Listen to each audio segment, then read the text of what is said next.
Bismillahirrahmanirrahim. Assalamualaikum warahmatullahi wabarakatuh.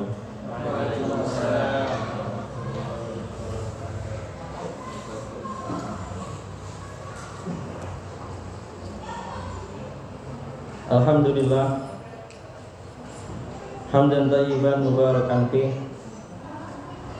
Innal hamdalillah nahmaduhu wa nasta'inuhu wa nastaghfiruh wa na'udzu billahi min syururi anfusina wa sayyiati a'malina. Man yahdihillahu fala mudilla lahu wa man yudlil fala hadiyalah. Amma ba'da, langsung saja ke pembahasan kita, pembahasan yang ke-9 masih tentang seputar at-tauhid.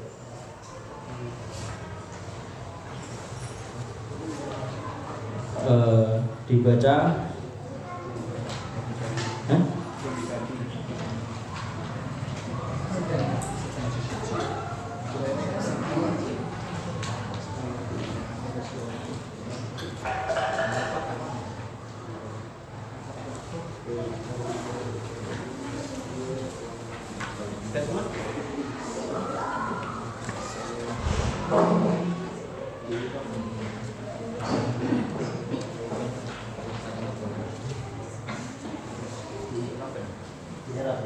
ya, dibaca dari Ustaz siapa ini?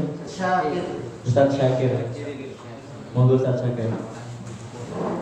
Inna tauhida yatadamman salasa anwa'i ahaduha al-kalam fi sifati sani tauhidu ar-rububiyyati wa bayanu anna Allaha wahdahu khaliqu kulli syai'in. Wasalisu tauhidu al-ilahiyyah wa huwa istiqaquhu subhanahu wa ta'ala ayyu'bada wahdahu la syarika. Ya. Inna tauhid itu terdiri yatadamman salasa anwa, terdiri dari 3 jenis. Ahaduha al-kalamu fis sifat. Yang pertama adalah al-kalamu fis sifat. Al-kalam di sini maksudnya mengimani sifat-sifat. Kenapa yang dicantumkan hanya sifat? Karena yang paling menonjol, sering ditiadakan itu adalah tauhid tentang mengimani atau menetapkan sifat-sifat. Ya, ini sesuai dengan realita. Karena akidah itu yang sering diselewengkan adalah meniadakan sifat-sifat Allah Azza wa Jalla. Jahmiyah meniadakan seluruh sifat Allah dan meniadakan semua asma Allah. Itu Jahmiyah. Sedangkan kalau Mu'tazilah menetapkan asma Allah, tetapi apa? Meniadakan semua sifat-sifat Allah. Sedangkan Maturidiyah dan Asy'ariyah itu hampir sama dengan Ahlus Sunnah wal Jamaah, menetapkan asma Allah dan meniadakan sebagian sifat-sifat Allah dan menetapkan sebagian sifat-sifat Allah. Sedangkan kalau Ahlus Sunnah, kita apa? Menetapkan asma Allah dan juga menetapkan sifat-sifat Allah Azza wa Jalla. Itulah akidah kita. Tauhid kita itu seperti itu. Menetapkan asma Allah dan menetapkan sifat Allah, berbeda dengan Jahmiyah, berbeda dengan Mu'tazilah, berbeda dengan Maturidiyah, dan berbeda dengan Asy'ariyah.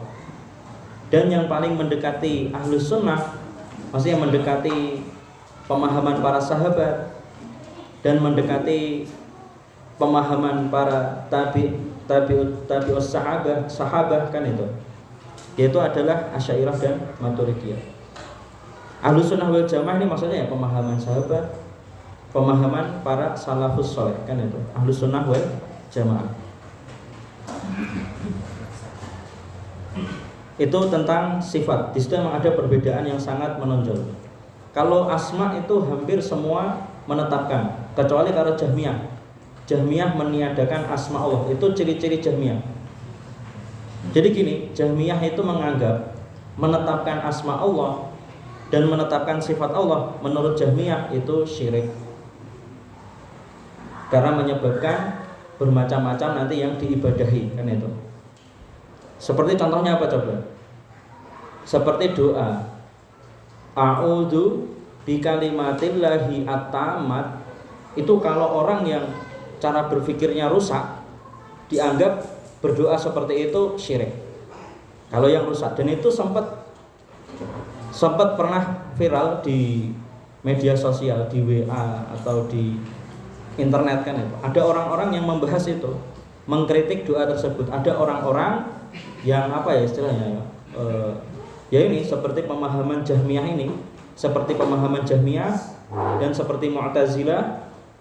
Ketika membaca, ya intinya rasionalis, orang-orang rasionalis. Ketika membaca doa ini kok saya berdoa a'udzu, saya berlindung bi kalimatillah, dengan kalimat Allah. Kalau orang yang nggak paham, saya berlindung dengan kalimat Allah, itu dianggap syirik kalau yang nggak paham. Padahal akidah Ahlussunnah wal Jamaah berlindung dengan sifat Allah itu sama halnya berlindung kepada Allah. Sebagaimana firman Allah, fa aina ma tuwallu fatamma wajhullah.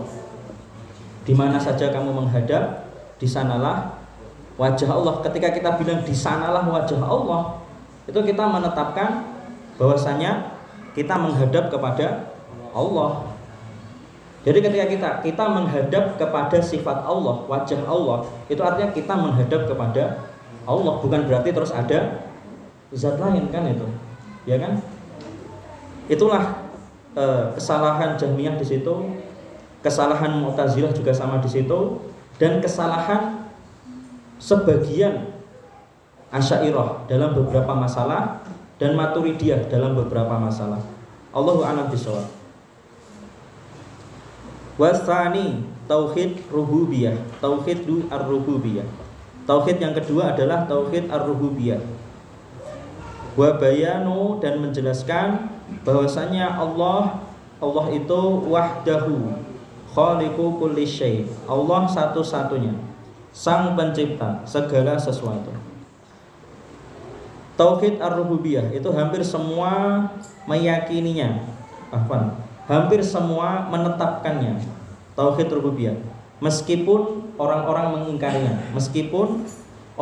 mengingkarinya, ada orang-orang yang mengingkarinya, tapi dalam hatinya, lubuk hati yang paling dalam tauhid rububiyah, sebenarnya orang itu membutuhkan atau menetapkan rububiyah, kan itu, menetapkan adanya sang pencipta. Itulah tauhid rububiyah. Dan tauhid rububiyah ini ghoyah, tujuan utama orang-orang ahlul kalam, tujuan utama orang-orang sufi. Maka ketika orang sufi itu terjadi kesyirikan dalam ilahiyah, menurut mereka enggak masalah, karena masih menetapkan rububiyah Allah Azza wa Jalla. Jadi beberapa orang sufi itu menganggap kalau seandainya orang mubeng-mubeng kuburan, kan itu, seandainya mubeng-mubeng kuburan kan niatnya mau, misal niatnya adalah istilahnya apa ya, niatnya itu pertama niatnya mungkin ya mendekatkan atau cinta, pertama mahabbah, dia belum syirik, karena gitu husnudon dulu, dia bisa jadi bukan syirik, kan itu, cinta, terlalu cinta terhadap ulama, kan itu, orang-orang soleh, kan itu. Jadi menurut mereka orang-orang sufi itu memang ada ketika debat itu, orang sufi dengan ya yang mereka tuduh sebagai Wahabi, debat disiarkan itu, dia menganggap orang yang mubeng-mubeng di kuburan itu belum jatuh ke syirik. Menurut mereka sufi ini yang jatuh ke syirik itu kalau yang sampai mensyirikan Allah di dalam masalah rububiyah. Makanya bagi ahlul kalam, bagi orang-orang sufi, fuqaha mutakallimin, mutaakhirin kan itu. Tauhid itu yang inti, tujuan intinya adalah tauhid rububiyah. Itu dan itu salah itu. Kalau kita ya tauhid kita, tujuan kita tauhid ya tauhid asma wa sifat, kemudian tauhid rububiyah, juga tauhid uluhiyah kan itu. Wasalitsu tauhid al-ilahiyah. Tauhid yang ketiga adalah tauhid ilahiyah atau uluhiyah atau tauhid ibadah kan itu dalam perkara-perkara ibadah.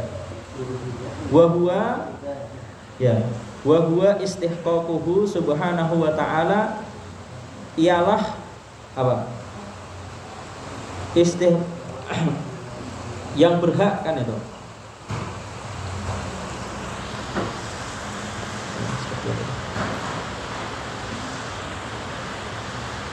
Wa huwa istihqaquhu subhanahu wa ta'ala an yu'bad, yang berhak disembah kan itu hanya Allah semata. An yu'bad wahdahu la syarikalah.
Ya, mati.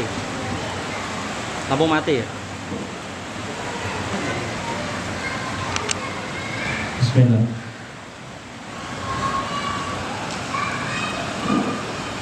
Ini nggak tahu ada error ini.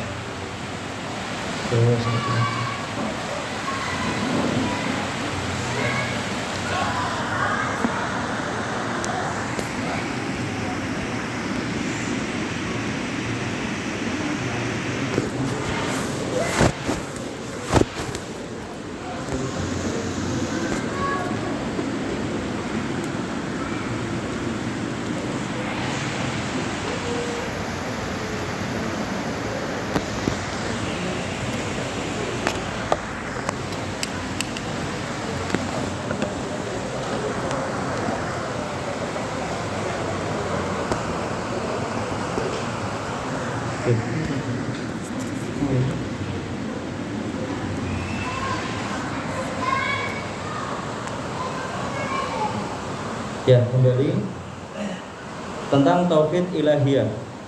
Tauhid ilahiyah ini adalah ghoyah bagi kita. Tauhid ilahiyah ini yang ghoyah. Wa huwa istihqaquhu subhanahu wa ta'ala an yu'bad wahdahu la syarikalah. Tauhid ilahiyah ialah hak Allah, bahwasanya yang berhak disembah adalah Allah subhanahu wa ta'ala. Wahdahu, satu-satunya, la syarikalah, tidak ada sekutu baginya. Lanjutnya, sekarang Ustadz.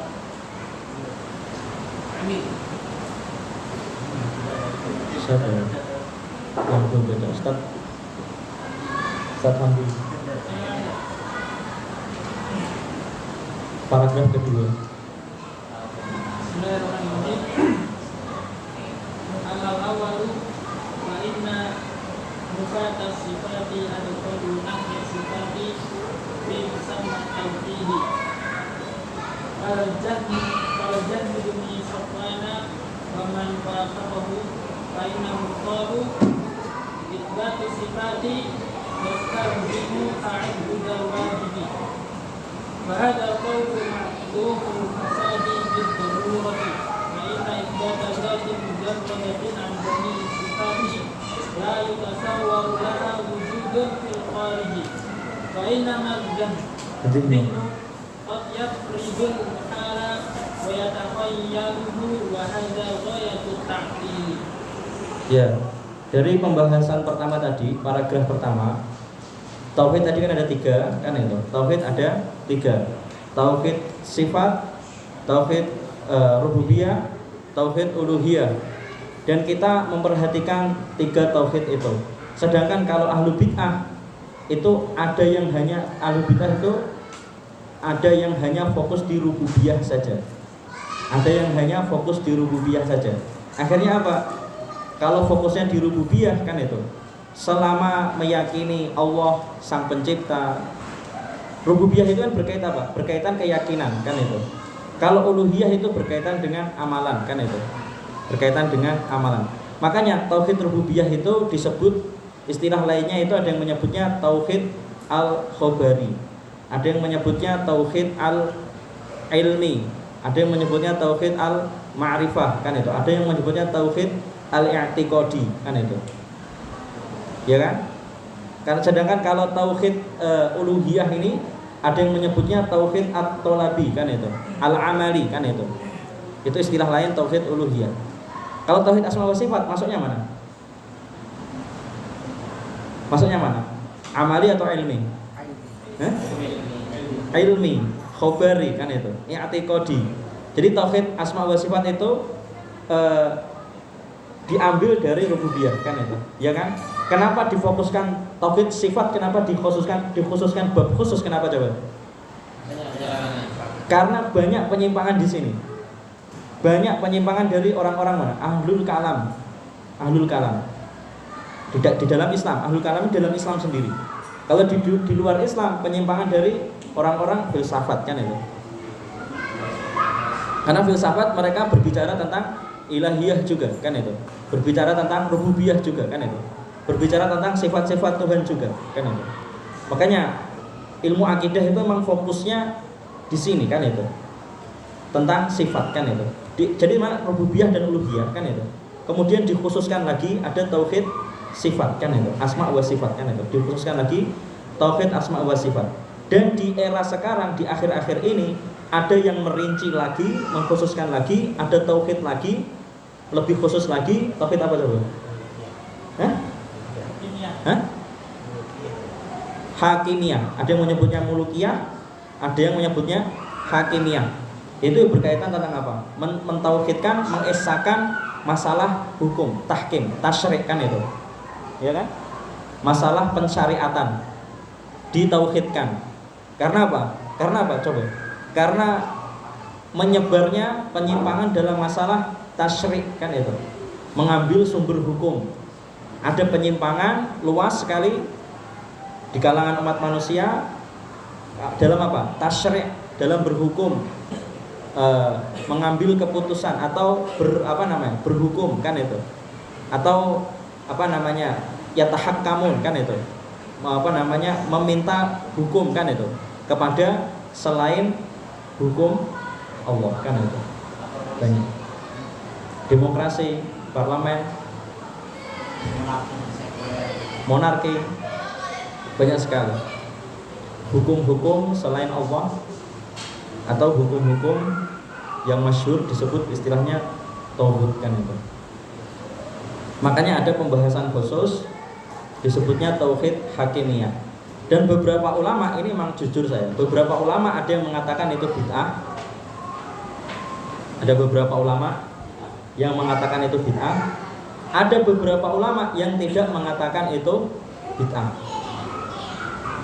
Tapi yang insaf itu yang bisa tidak menafikan semuanya. Yang insaf itu tidak menafikan semuanya, tapi meletakkannya pada tempat sesuai tempatnya kan itu. Paham kan itu? Kapan dibutuhkan pembahasan tauhid hakimiyah dan kapan tidak dibutuhkan kan itu. Tidak dibutuhkannya kapan tauhid hakimiyah? Ketika apa? Ketika kita pengen mudah mengkafirkan orang, itu bahaya. Karena jurangnya di situ. Orang yang mempelajari tauhid hakimiyah bisa jatuh jurang situ, mudah mengkafirkan orang gara-gara dalam masalah hukum kan itu. Sama yang uluhiyah, kalau kebablasan salah, uluhiyah tapi terpapar mudah mengkafirkan kan itu. Akhirnya mudah apa? Mengkafirkan orang karena urusan ibadah. Karena ibadahnya salah, mudah membid'ah-bid'ahkan, dan ketika membid'ahkan orang maksudnya itu dia mengkafirkan orang kan itu. Jadi kalau ada orang yang fokusnya cuma uluhiyah saja kan itu, uluhiyah saja, kebablasan sampai takfiri kan itu, akhirnya mudah mengkafirkan orang dalam bab ibadah kan itu. Ya seperti itu. Dan itu memang ada yang tafrid, ada yang ifrat. Setiap orang itu ada yang tafrid, ada yang ifrat, ada yang meremehkan, ada orang-orang yang lebih-lebihan kan itu. Dan yang benar itu gimana? Yang insaf. Dalam setiap perkara itu yang benar itu yang insaf, yang bisa menempatkan sesuai pada tempatnya. Dan kita berusaha semuanya, berusaha menjadi seperti itu kan itu. Dan tidak terus saya paling benar enggak kan itu. Bisa saya juga mungkin khilaf, jatuh dalam kesalahan dalam bab ini kan itu. Allahu a'lam. Memang insaf itu memang bisa objektif kan itu. Meletakkan pada tempatnya itu emang butuh, gak hanya kecerdasan, gak hanya kepandaian, gak hanya ketekunan, tapi memang butuh taufik dan hidayah dari Allah kan itu. Butuh kejujuran hati, keikhlasan, ya butuh isti'anah, pertolongan dari Allah Azza wa Jalla.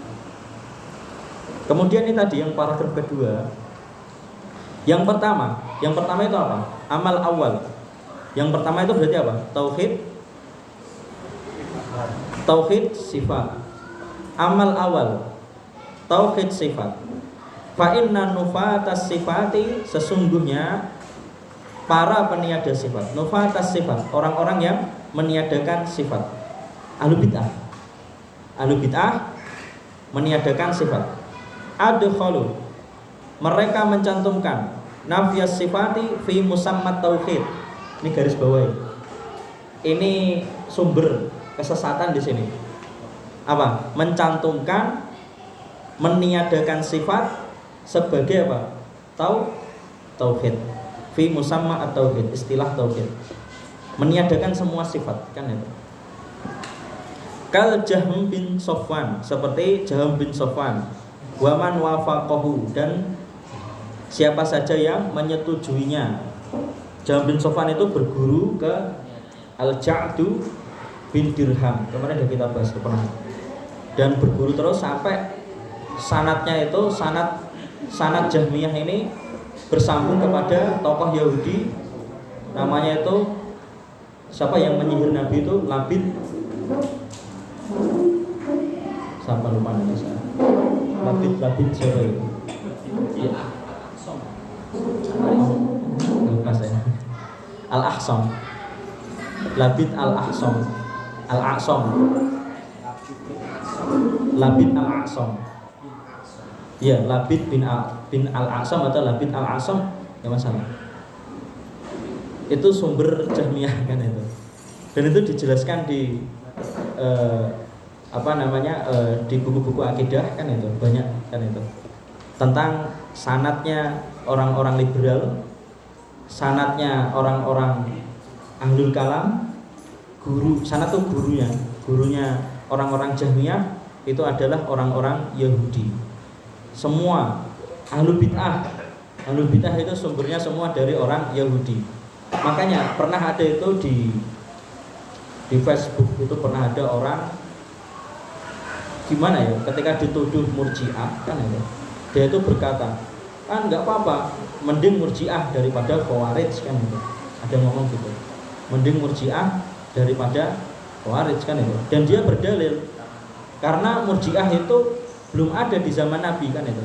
Tetapi kalau khawarij itu sudah ada di zaman Nabi. Padahal dia itu menunjukkan dia itu nggak paham ini manhaj dalam sumber kesesatan kan itu. Dalam bagaimana bid'ah itu muncul kan itu. Jadi sumber bid'ah mentahrif Al-Qur'an kan itu. Takwil Al-Qur'an. Takwil itu kan sumbernya dari tahrif kan itu. Tahrif itu siapa? Yahudi kan itu. Dan murji'ah ini mentakwil kan itu. Mentakwil dalam bab perkara iman kan itu. Menyimpangkan makna iman kan itu. Murji'ah itu kan menyimpangkan makna iman kan itu. Menyimpangkan iman kan itu. Dan penyimpangan ini membelokkan, itu kan sumbernya dari mana? Tahrif Yahudi kan itu. Jadi semua ahlu bid'ah sumbernya itu ya orang Yahudi kan itu. Sumbernya dari orang Yahudi. Dan itu ada pembahasan akidah dari mana sumber-sumber ahlu bid'ah itu. Intinya berpusat ke Labid ibni Al-A'sam tadi. Labid bin Al-A'sam.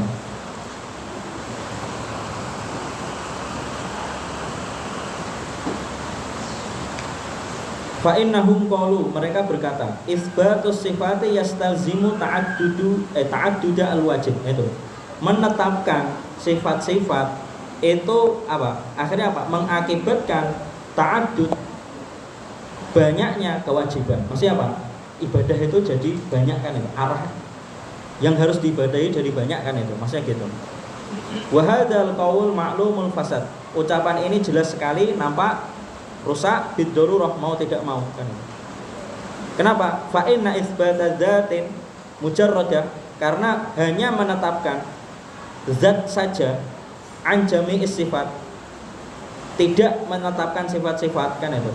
La yutasawwar, akhirnya apa? Maka akhirnya tidak tergambarkan baginya, la yutasawwar laha, tidak tergambarkan baginya wujudun fil kharid, keberadaannya di luar. Maksudnya apa? Ya akhirnya menghilangkan kan itu. Akhirnya enggak ada yang disembahkan itu. Wa inna madzihnu, dan sebenarnya akal atau akal itu qad yafridul muhal. Terkadang akal itu suka terkadang akal itu mengasumsikan sesuatu yang mustahil. Wa yatakhayyaluhu wa hadha ghayatut ta'til. Akal itu terkadang mengasumsikan dan suka berkhayal kan itu. Dan inilah ghayatut ta'til. Inilah inti tujuan akidah ta'til. Tujuan akidah ketika meniadakan sifat-sifat Allah, tujuan intinya adalah akhirnya apa? Menghayalkan atau menetapkan sesuatu yang mustahil untuk Allah Azza wa Jalla. Iya dan billah. Lanjutnya, Ustaz yang belum pernah baca. Ustaz ini. Ustaz siapa namanya? Ustaz? Ustaz Ferdi, monggo Ustaz Ferdi.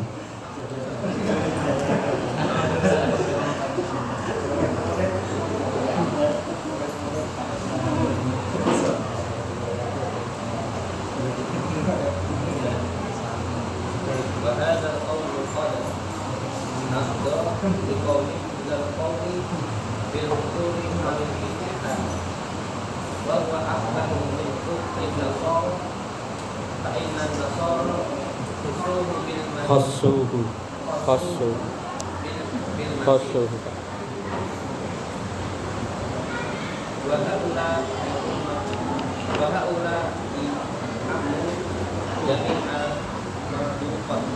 mati Ustaz. Mati.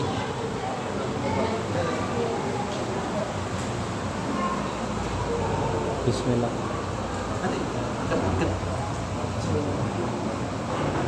Coba tes. Bismillah.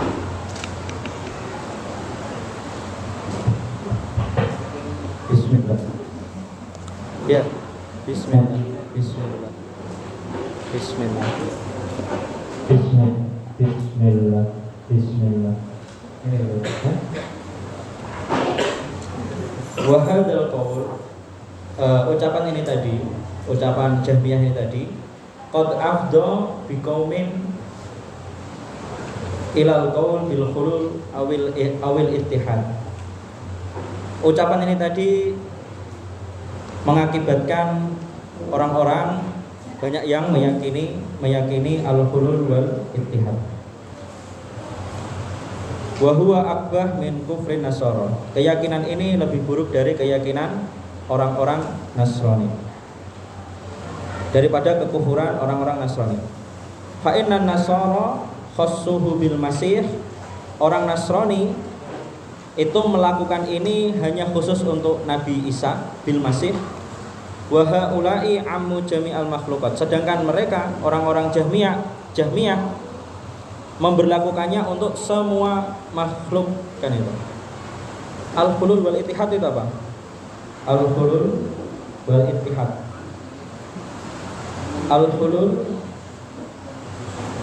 Al-hulul itu menyatu tapi tidak sepenuhnya. Paham nggak? Menyatu tidak sepenuhnya. Ittihad itu menyatu sepenuhnya, kan itu. Dua-duanya itu jelek, kan itu. Al-hulul itu keyakinan Allah itu menyatu tapi tidak sepenuhnya. Maksudnya menyatu tidak sepenuhnya nih. Contoh ini, seperti teh ini. Ada air, ada gelas, ada teh celup, kan itu. Ini kan nggak menyatu sepenuhnya. Yang ini saya ambil masih bisa, kan itu. Airnya saya buang, gelasnya masih bisa, kan itu. Al-hulul itu seperti ini. Teh, air, kan itu. Kemudian gelas, kan itu. Al-hulul. Sedangkan al-ittihad menyatu. Seperti gula ketika larut dengan air, kan itu. Gulanya hilang, menyatu, kan itu. Itu al-ittihad. Dan semuanya itu jelek. Lebih jelek dari kesyirikannya orang Nasrani. Nasrani itu cuma melakukan hulul kepada Nabi Isa, kan itu. Sedangkan kalau Jahmiyah hululnya itu kepada semua orang, kan itu. Ya tentu.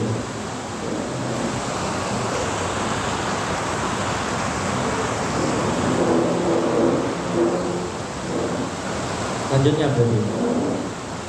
Sekarang itu. Ayo. Hah? Sudah. Yang belum. Belum ya? Ayo baca.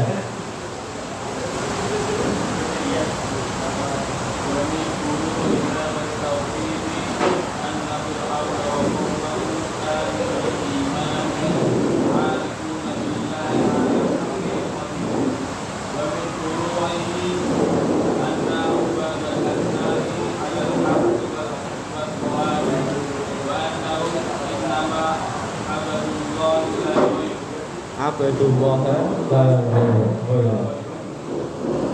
ya. Wa min furu'i hadzal tauhid, di antara cabang tauhid ini, anak-annya tauhid ini. Tauhid ini maksud siapa? Tauhidnya siapa? Tauhid Jahmiyah, meniadakan sifat-sifat Allah. Di antara cabang atau apa ya? Akibat ya, yang disebabkan oleh keyakinan ini meniadakan sifat-sifat Allah, akhirnya apa? Anna fir'auna wa qaumahu kamilul iman arifuna billah alal haqiqah. Anak-annya meyakini gimana?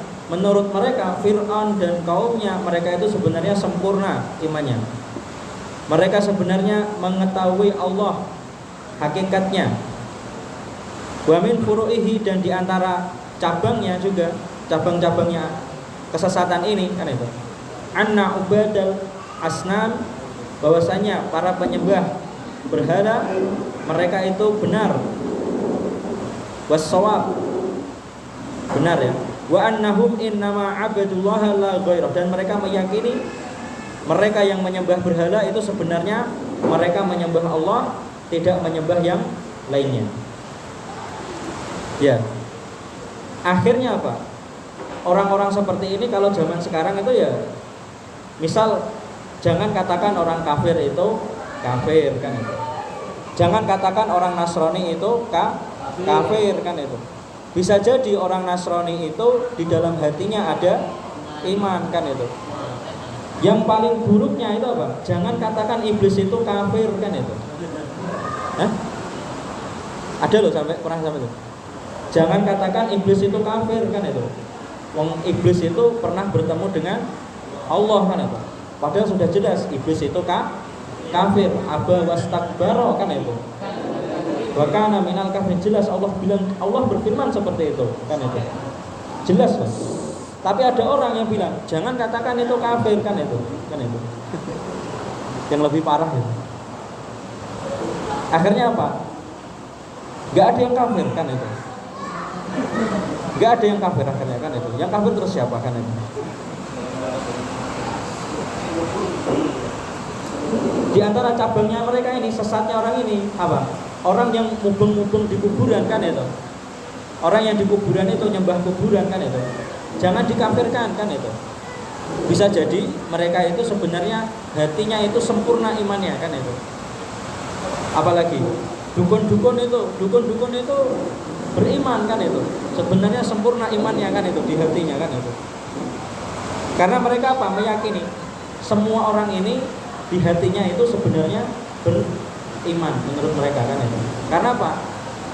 Cukup tadi mengimani Allah kan itu, mengimani Allah kan itu. Karena nggak ada kan mereka tidak menetapkan adanya rahmat kan itu, adanya hidayah, taufik kan itu taufik Allah, hidayah Allah enggak kan itu.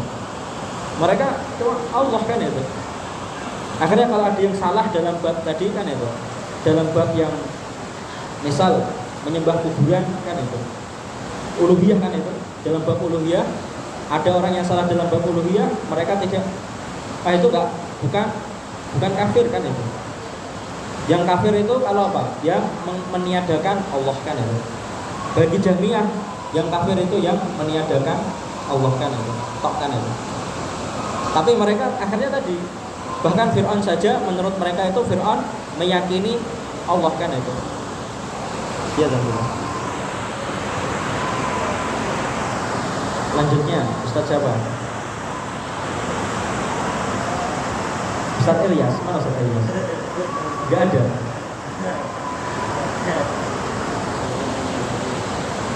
Ustaz antum Ustaz.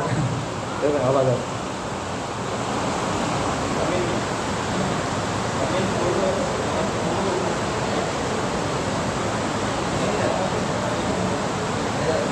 Annahu la farqa fit tahrim wa min furu'ihi annahu la farqa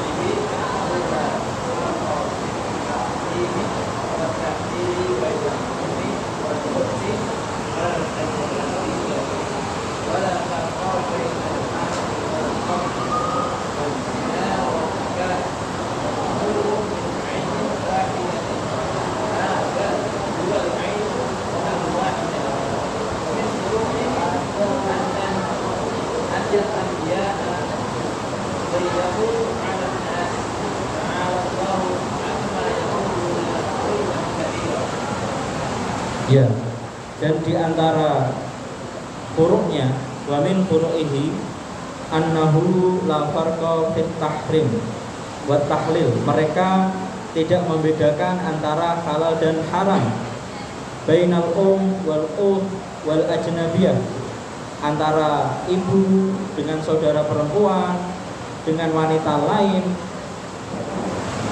Wala farqa bainal ma' wal khamar, dan mereka tidak membedakan keharaman dan kehalalan antara air dan khamar, wa zina dan zina, wa nikah dan pernikahan. Karena apa? Wal kullu min ainin wahidah, karena menurut mereka semua itu berasal dari zat yang satu kan itu, ain wahidah, dari satu hal kan itu. Paham maksudnya? Ibu dan saudara perempuan dan wanita lain, ainnya aslinya berasal dari satu sama kan itu, wanita kan itu, sama-sama wanita kan itu. Jadi menurut mereka kalau sama-sama wanita kan itu, ya nggak apa-apa menurut mereka menikah gitu dengan ibunya atau dengan saudara perempuannya atau dengan wanita lain, menurut mereka sama saja kan itu. Ini sesat kan itu. Iya tentu. Contoh kesesatan mereka. Dan ini pun kesesatan ini dipraktekkan kan orang-orang zaman sekarang, bahkan sampai sekarang di zaman ini kan itu. Orang-orang itu meyakini kalau ada laki-laki perempuan saling mencintai kan itu, dianggap itu sebagai haknya, hak asasi manusia kan itu. Iya dan benar. La bal huwa al-ain al-wahidah, bahkan itu dari ain yang sama kan itu. Wa min furu'ihi anal anbiya dayyaqu 'alan nas, dan di antara cabangnya dari akidah ini bahwasanya para nabi itu mempersempit manusia. Ta'ala Allahu amma yaquluna 'uluwan kabira. Maha suci Allah dari apa yang mereka ucapkan, maha tinggi Allah dan maha besar Allah. Dayyaqu 'alan nas. Ini menurut mereka kan itu. Nabi, syariat Nabi kan itu. Ustadz-ustadz dai-dai pengajian, menurut mereka itu menghambat perkembangan manusia kan ya. Bahkan jenengan ini bagi beberapa orang-orang komunis kan itu kan pengikut hawa nafsu dan pengikut akal kan itu. Orang-orang komunis menganggap orang-orang yang ngaji ini sebagai orang yang mabuk kan itu, candu agama kan itu. Inilah sumbernya komunis kan itu. Ya dari sini kan itu. Mereka menganggap kan itu Nabi mempersempit atau menghalangi perkembangan manusia. Menganggap syariat, ibadah, pengajian menghambat perkembangan manusia. Bahkan yang paling jelek kan ada di Indonesia sendiri. Tokoh kan itu menganggap kan itu agama itu membuat orang hanya khayalan kan itu, berkhayal, berimajinasi. Bahkan ada yang menganggap agama itu candu. Di Indonesia kan itu agama itu candu. Jadi menurut mereka, kita ini menurut mereka dianggap kecanduan. Ketika ngaji ini dianggap kita ini mabuk kan itu, suka berkhayal dan suka mabuk kan itu. Sedangkan bagi mereka yang benar apa akhirnya? Agama mereka gimana yang benar? Agama mereka yang benar apa? Kerja kan. Iya kan? Agama dijauhkan. Agama mereka akhirnya apa? Kerja. Itulah agama mereka kan itu.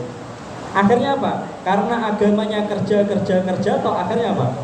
Karena agamanya kerja atau akhirnya apa? Menteri bansos kan itu, menteri sosial korupsi bansos kan itu. Karena manhajnya apa? Akidahnya kerja, akhirnya apa? Hasilnya apa? Menteri sosial korupsi dana bansos. Malu loh itu, jelek sekali loh itu. Itu lingkup istana loh itu. Eksekutif loh itu kan itu. Intinya Indonesia itu kacau ya, jelek sekali. Karena akidah atau manhaj mereka kerja, revolusi mental kan itu. Mentalnya orang Indonesia dibuat yang penting kerja tok kan itu. Akhirnya apa? Hasilnya apa? Jenderal nembak bawahannya sendiri.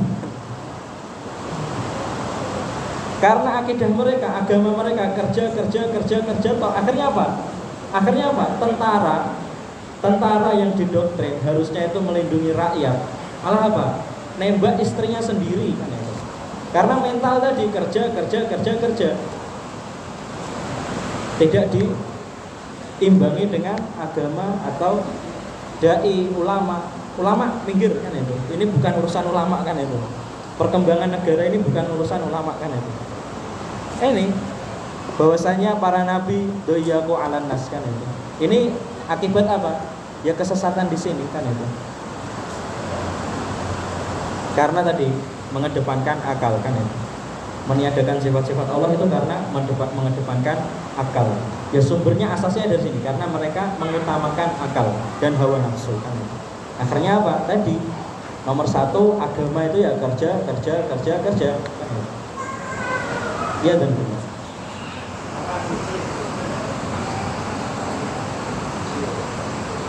Selanjutnya Ustaz Abdus Somad. Antum ya wes ada baca ya? Ayo silahkan dibaca. Silahkan. Yo.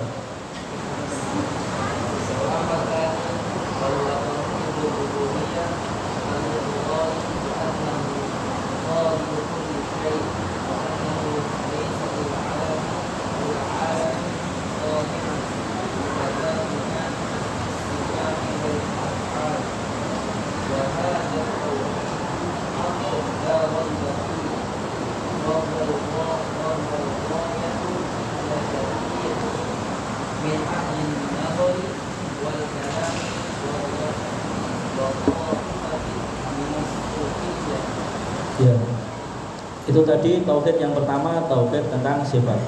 Tauhid yang kedua ini tauhid tentang wa ammatsani wa huwa tauhid ar-rububiyah. Tauhid yang kedua yaitu tentang rububiyah. Ar-rububiyah tentang kekuasaan, penguasaan, tentang pemilikan ar-rububiyah. Kal ikrar, seperti mengakui bi annahu, bahwasanya Allah khaliq, Allah itu sang pencipta kulli syai', segala sesuatu. Wa annahu laisa lil alam sani'an mutakafi'an fis sifat wal af'al, dan mengakui bahwasanya laisa lil alam, di alam ini tidak ada dua pencipta mutakafi'an, yang sama dalam sifat-sifat dan dalam amalan-amalan.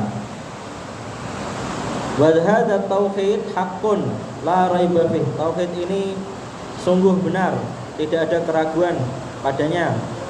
Wa huwa al-ghayah, ini catatan penting. Wa huwa al-ghayah inda katsirin min ahli nadar wal kalami wa ta'ifatin minas sufiyah. Tauhid rububiyah ini adalah tujuan inti yang dikejar-kejar oleh kebanyakan orang-orang ahlun nadar. Ahlun nadar itu ya fuqaha, maksudnya fuqaha, tapi fuqaha mutakallimin. Wal kalami itu ulama mutakallimin sendiri itu. Wa ta'ifatin minas sufiyah, dan ulama-ulama kelompok dari golongan kelompok sufi kan. Paham nggak konsekuensinya? Tadi sudah disinggung pertama ya. Jadi kalau cuma fokusnya pada tauhid rububiyah, kalau seandainya terjadi kesalahan di sifat, terjadi kesalahan di uluhiyah, menurut mereka tidak menyebabkan syirik. Yang syirik itu cuma apa? Hanya yang jatuh dalam permasalahan rububiyah, akhirnya gitu. Karena fokusnya mereka hanya di rububiyah kan ya. Dan itu emang realita ada ketika debat itu. Saya sebutkan aja, Ali Jufri kan itu namanya, Ali Jufri. Tahu Ali Jufri? Tahu Ali Jufri? Tokoh sufi nomor 1 di dunia kan ya. Rujukan orang sufi nomor 1 di dunia, Ali Jufri. Itu debat itu. Ali Jufri itu sharih mengatakan orang yang mubeng-mubeng di kuburan itu nggak dihukumi syirik kan itu. Nggak dihukumi syirik kan itu. Nggak jatuh dalam perbuatan syirik, belum jatuh dalam perbuatan syirik. Ali Jufri sendiri namanya. Dan itu ya karena mereka mengikuti metode ahlul kalam atau ahlul nador atau sufiyah kan itu. Karena sufiyah yang syirik itu dalam rububiyah kan itu. Syirik uluhiyah menurut mereka itu nggak ada kan itu. Syirik uluhiyah menurut mereka kan itu.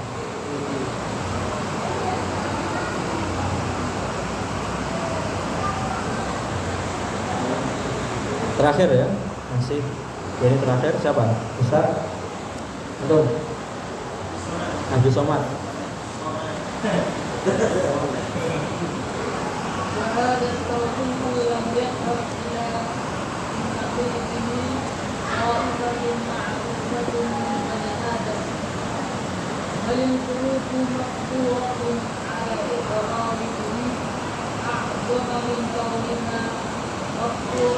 على الإقرار بغيره من الموجودات كما قالت الرسل فيما حكى الله عنهم قالت رسلهم أفي الآن شك فاطر السماوات والأرض.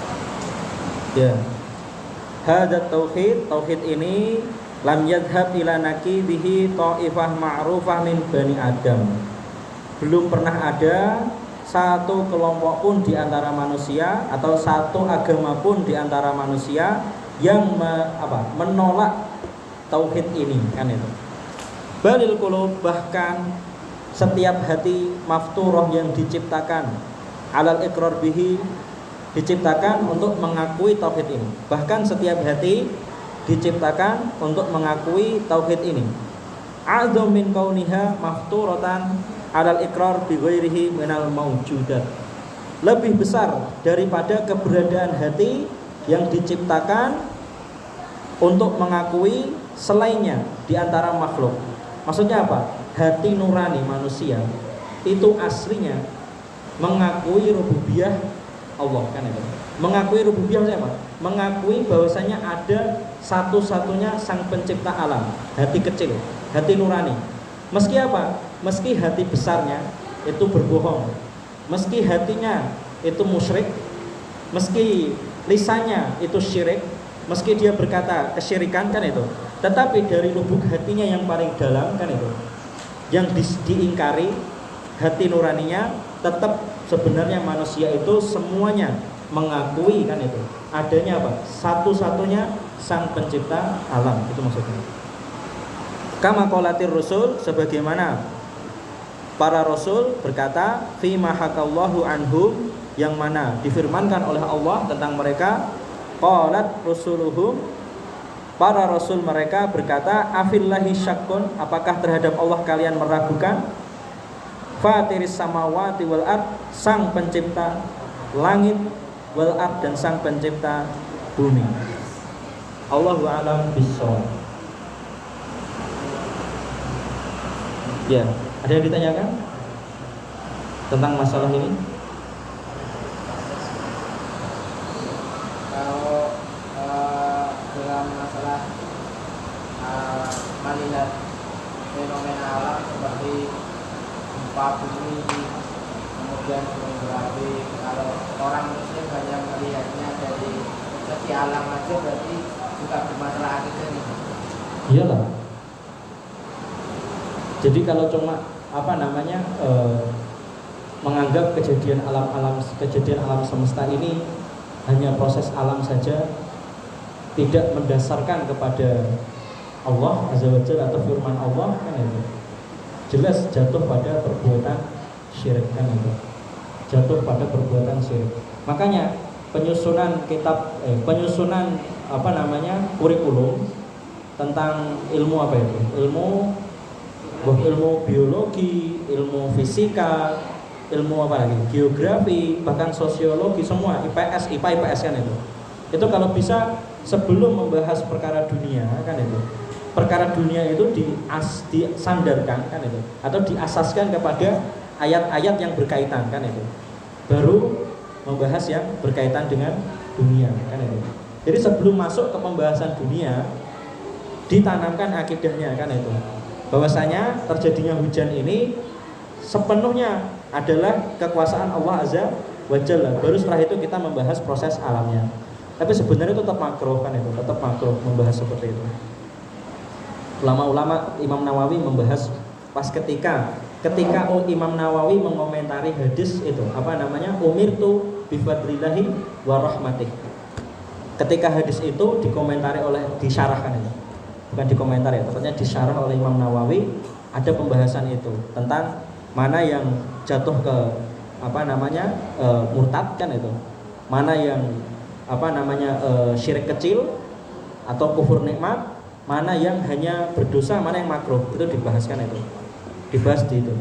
Yang syirik itu yang meyakini bahwasanya hujan itu terjadi tok karena proses alam, tidak ada campur tangan Allah Azza wa Jalla, itu yang murtad kan itu. Murtad kan itu dibahas itu Imam Nawawi dalam masalah itu, umirtu bifadlillah wa rahmatih. Tahu hadis itu kan itu menjelaskan kalau yang beriman kan itu berkata hujan ini turun karena Allah kan itu. Kalau yang kafir kan itu berkata hujan ini turun karena binauin kada wa kada kan itu. Itu disyarah oleh Imam Nawawi, menjelaskan mana yang jatuh ke murtad, kafir atau syirik besar, mana yang jatuh pada syirik kecil atau kufur nikmat atau dosa besar, mana yang hanya sebatas makruh kan itu. Enggak dijelaskan mana yang mubah, itu tetap paling ringannya itu pun makruh kan itu, tetap makruh kan itu. Yang makruh itu yang bilang gini, wah ini September musim hujan kan itu makruh gitu. Tetap makruh itu bilang gitu. September ini pasti musim hujan kan itu. Wayahe turun hujan kan itu. Atau orang itu paham kan itu. Gerak-gerik awan ataupun gerak-gerik bintang kan itu. Dia melihat wah ini sebentar lagi wayah hujan kan itu. Itu makruh. Jadi kalau menjadikan pergerakan alam itu sebagai penanda turunnya hujan atau akan terjadinya proses kejadian alam, itu tetap makruh.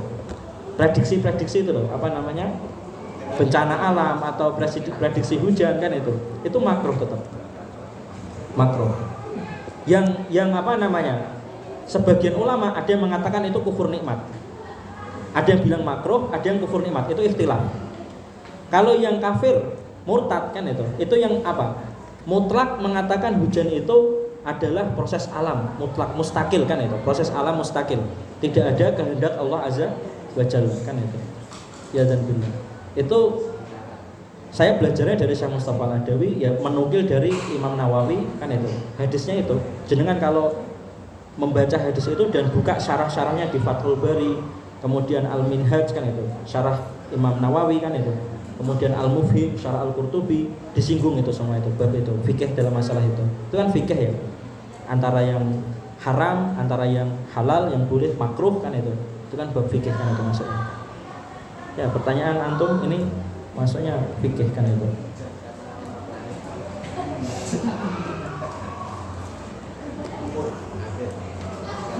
Ya, kita bahas soal yang terakhir ini. Apa yang dimaksud ungkapan syubhat berikut ini? Menyelaraskan syariat dengan filsafat. Itu sudah pernah kita kaji.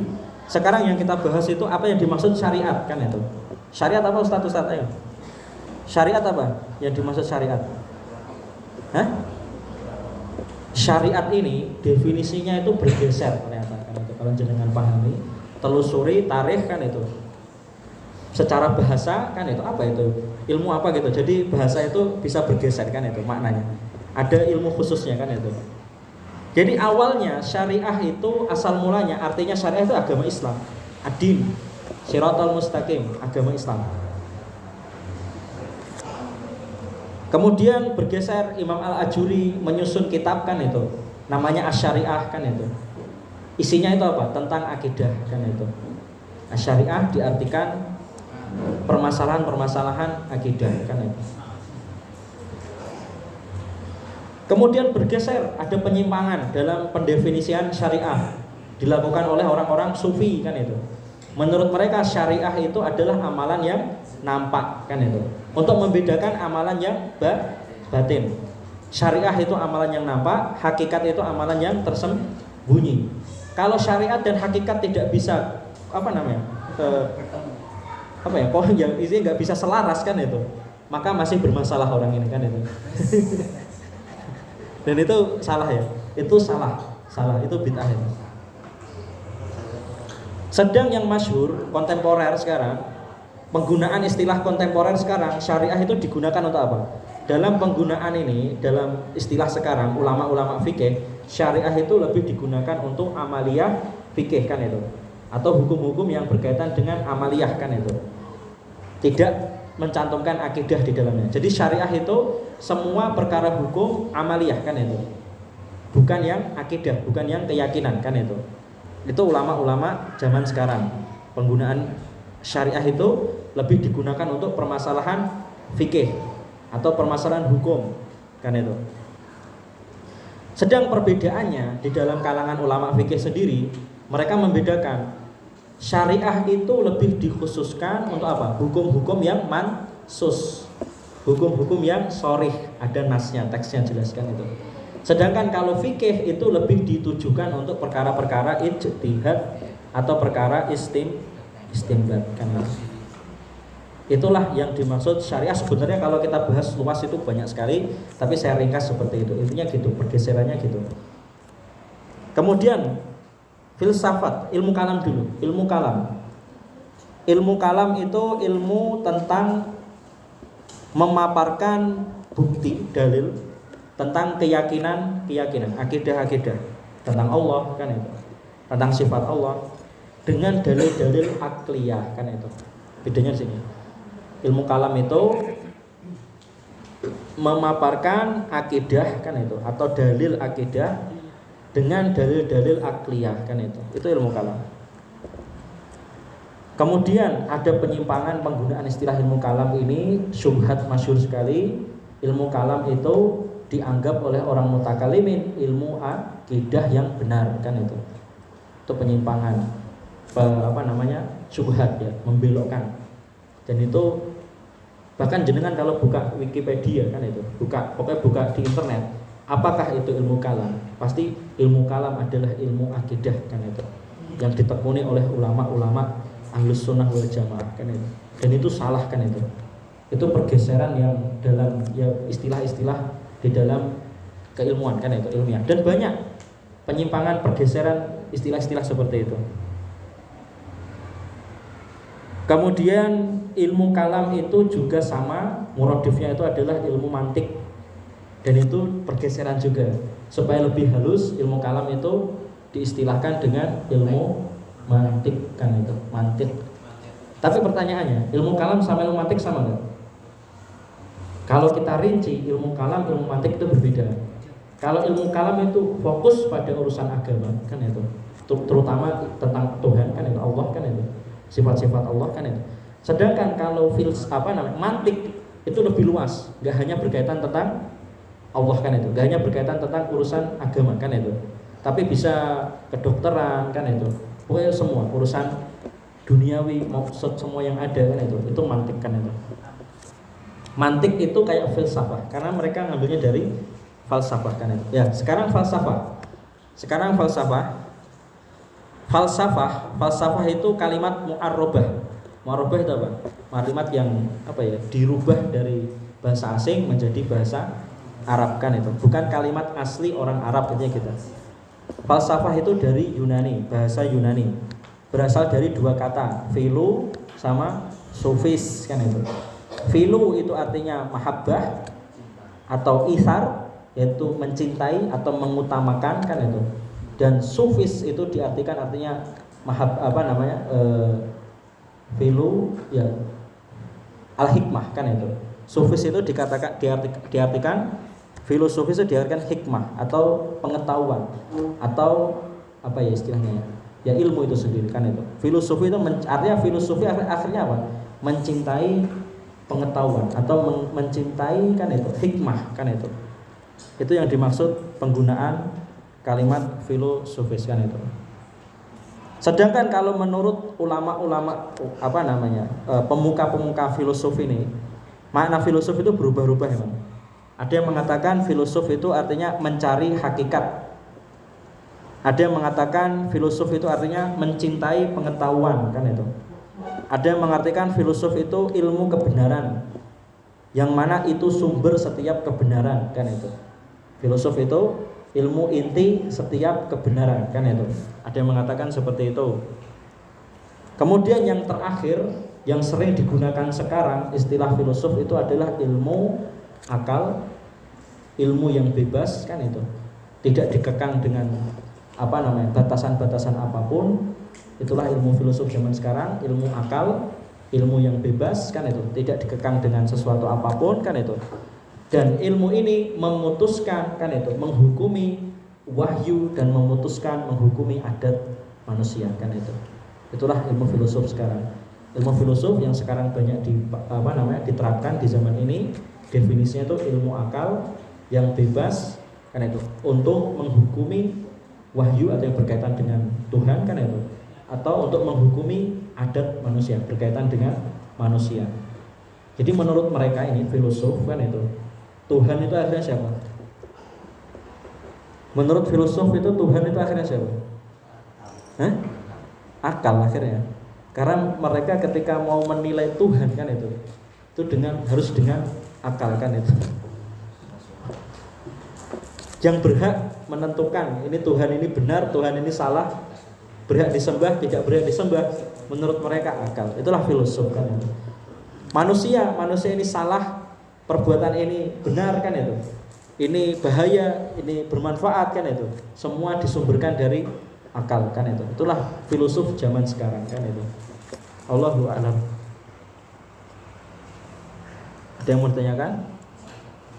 Sudah ya? Subhanakallahumma wa bihamdika asyhadu an la ilaha illa anta astaghfiruka wa atubu ilaik. Jazakumullahu khairan. Barakallahu fikum. Wassalamualaikum warahmatullahi wabarakatuh.